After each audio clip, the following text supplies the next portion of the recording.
Hello and welcome to my channel. If you like DIYs, farmhouse decor, upcycling, and more, you've come to the right place. Thank you so much for stopping by. Hi everyone! Today I'm going to give you a few ideas on ways that you can use digital pre-made scrapbook pages, and I'm also going to walk you through making a couple of them, including a wood-mounted canvas photo, which is just beautiful and makes wonderful gifts.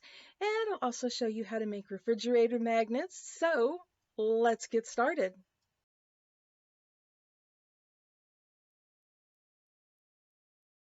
Today I'm going to be using this beautiful digital quick page set from a new design studio, and it's called Vintage Christmas 3, and it comes with 6 different pre-made scrapbook pages, but I'm only going to be using 2 of them today. And I'll have a link to this below in the description box.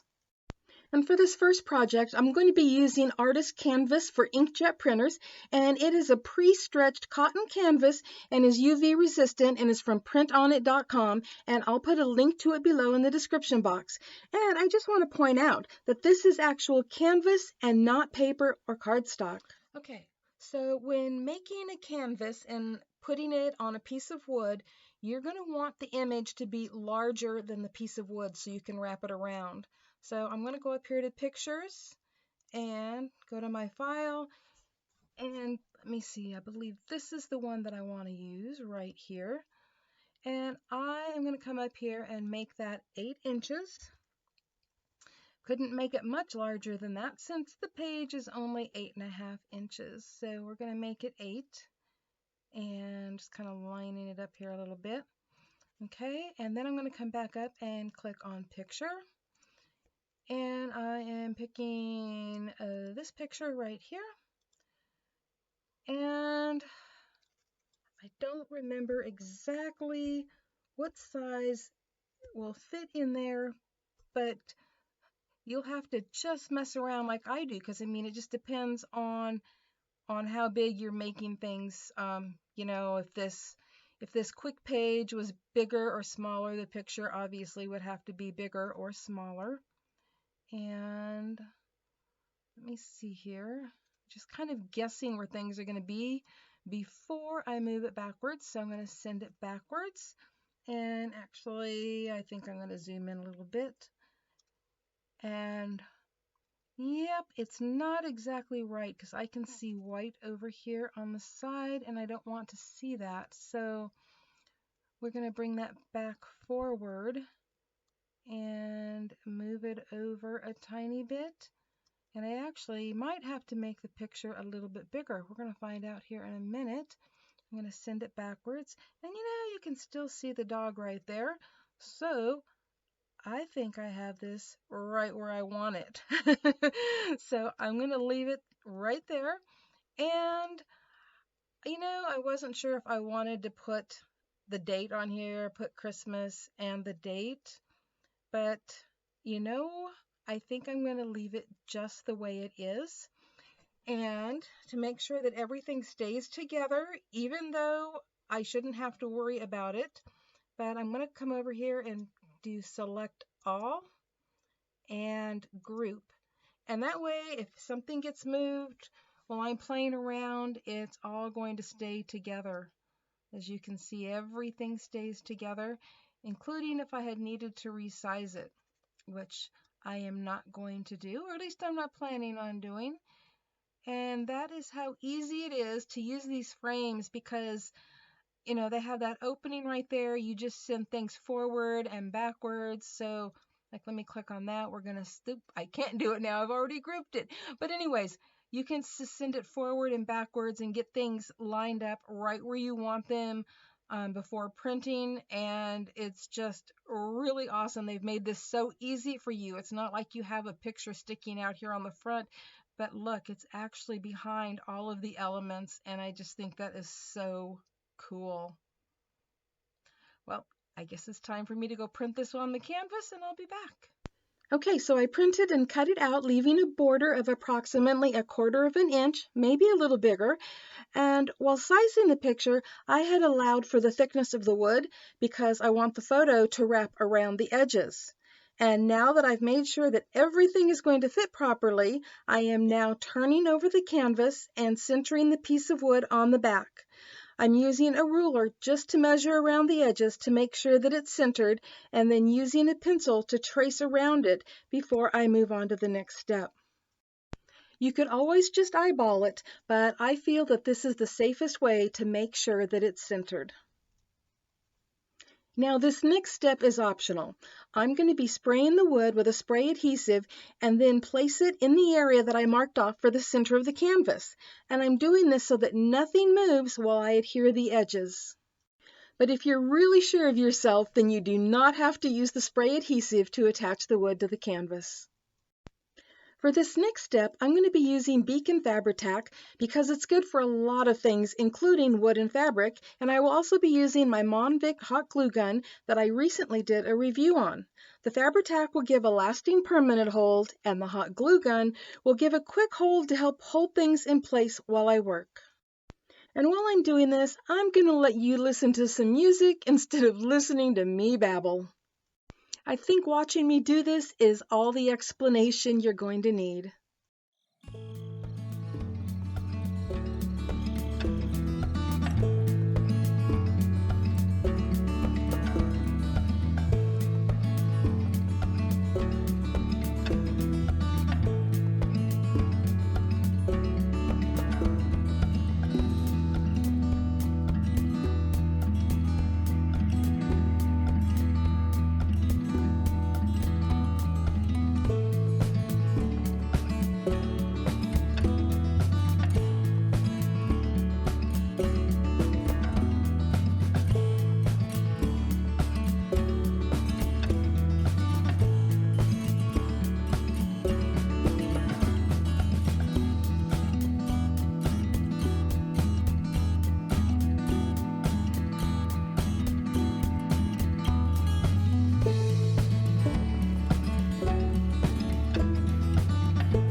And now that we've got that done, you can always add a hanging hook or twine to the back if you'd like to hang it on a wall, or leave it just the way it is if you would like to set it on a shelf.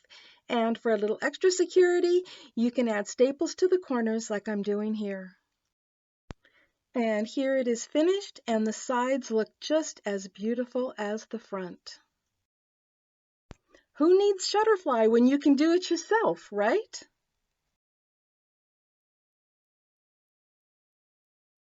For the refrigerator magnets, I'm using the same Vintage Christmas 3 set that I used for the first project, and I am also using printable magnetic sheets from printonit.com, and I'll put a link below where you can find those. Okay, here I am in Publisher, and I'm going to come right up here to where it says Pictures, and I'm going to click on that, and from a file, and I'm going to choose this one right here, and it is from Menu Design Studios, and it is just so beautiful. I love it. And I'm going to come up here and change the size to 4 inches since I'm going to be making a refrigerator magnet. And I'm just going to move that right up here out of the way. And I'm going to come back and click on Pictures from a file. And I'm picking this picture right here from Christmas a couple of years ago.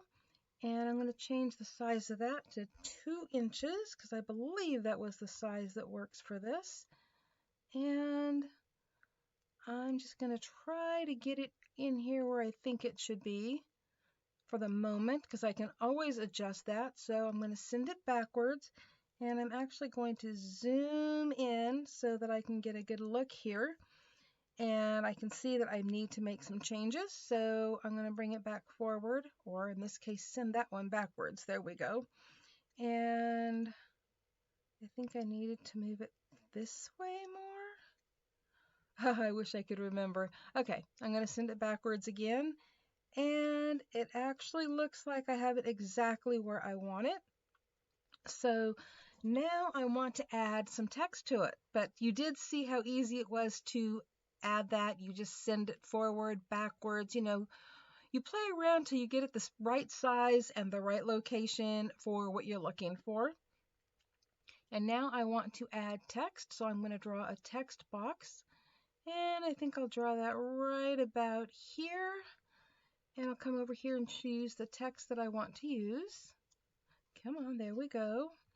And we're going to go right here to the Lucida calligraphy, and we're going to go to size 14 and bold and centered, and I'm going to type in Christmas. Okay, and I think I want to move it over this direction a little bit here. Okay, and now I'm going to create another text box down here, and I'm going to do the same thing because I want to say 2020 so that we will know which Christmas that it was. So there we go. And let's do 2020. And I think I want to move it up just a little bit. There we go. I think that's where I want it. No, maybe I want it over a little bit more. It's really fun because you can kind of, move things where you want them. Okay, so now I've got all of that done and everything is exactly where I want it. So I'm going to come up here and I'm going to click Select All. Now it's selected everything, as you can see, and then I'm going to come up here where it says Group, and I'm going to click Group. And now when I move this, everything stays together. So now that it's all grouped together, I am actually going to copy and paste. And then I'm going to move that over here, and actually need to move it over a little bit further so that they will both fit right across from each other. Get them all lined up the same. Okay, and let me back up a little bit here so we can see what we're doing. And I'm going to do that again. I'm going to paste and line it up with the other one. And I'm going to paste one more time and line it up. And this will give me 4 refrigerator magnets. And it was that easy. All I had to do was put them together, group them together, and copy and paste them. And now I am going to go print these out. And I print and I cut, and that is how easy it is to make refrigerator magnets. And we all know these make great Christmas gifts for friends and family. And like I said before, who needs Shutterfly if you can do it yourself, right? Now for the obvious use for these beautiful quick pages, of course, is making scrapbook pages. And you can print them out large to be the full scrapbook page or print them out smaller to be part of a scrapbook page. Oh, and I have to share that cute little sign with you. That's actually a die set from Rosa, and I absolutely love that not only does it cut, but it also embossed the wood grain in it at the same time. And of course, for all of us card makers, these digital quick pages also make beautiful card toppers.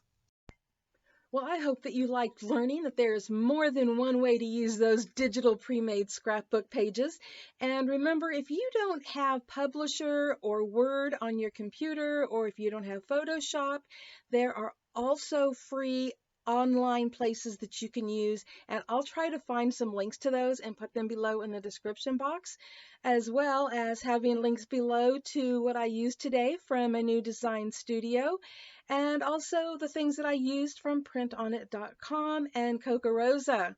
So I hope you enjoyed this. I hope it gave you some ideas of your own, and happy crafting, everyone. Bye-bye. If you like this video, I hope you give it a thumbs up. And if you're not already subscribed, I hope you consider that too. And if you do, be sure to click the little bell next to the subscribe button so that you don't miss out on any upcoming videos or giveaways. And I hope you stop by Crafters Castle on Facebook and also Crafters Castle Challenge blog to enter your creations.